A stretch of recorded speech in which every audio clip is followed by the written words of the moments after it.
Hello mga bes! Today ay may makakasama tayo sa ating work at siya ang papalit sa ating mga regular customer. At walang iba, nakakarating lang ng isang estudyante ko na si Maricar Sang at siya ang papalit sa 3 regular customer ko. Kaya kasama ko siya ngayon dahil tuturuan ko at i-endorse ko sa kanya lahat ng mga gagawin sa mga regular customer ko. Yan!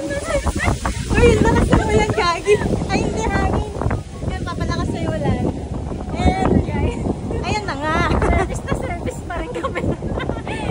Ngayon na nga, first time to actually din nangyari na si Maricar from student of Japan Dreamer Academy na siya yung papalit sa mga regular customer ko. Kasi nga ako yung magre-resign na at first time to nangyari na kaming dalawa or student at sensei kumbaga nagsama. Yan.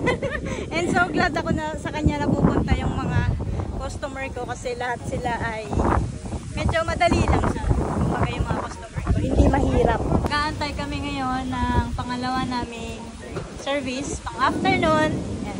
Maghapon kong regular customer na kay Maricar. Yan. And sobrang lakas ng hangin. May bagyo ata.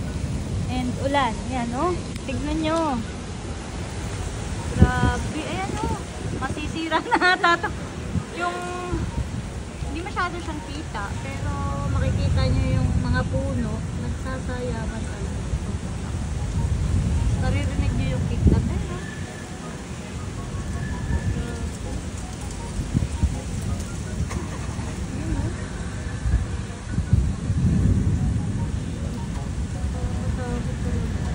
umiikot yung hangin. Dahil blessing daw nga yan, dahil magkasama kaming dalawa. Overload yung blessing. Sobrang overload.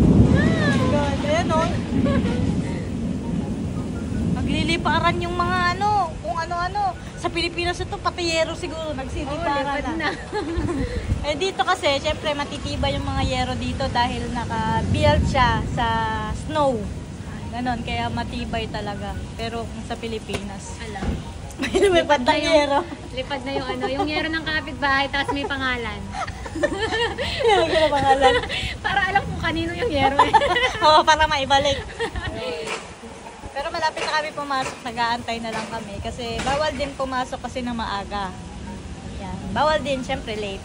Bawal din maaga. Kaya dapat sakto lang, 10 minutes before. Antay kami. Yan yung building ng customer. Noong Wednesday, magkasama kami ni Maricar Sang. Ngayon, Friday, magkasama ulit kami dahil yung customer ko ay sa kanya napunta. And maghapon kami magkasama. And now, kakain kami ng ramen. Tayo. Dahil bawal nga ipakita yung work namin, kaya puro labas at kain lang talaga. At hanggang dito na lang. Maraming salamat. Matane.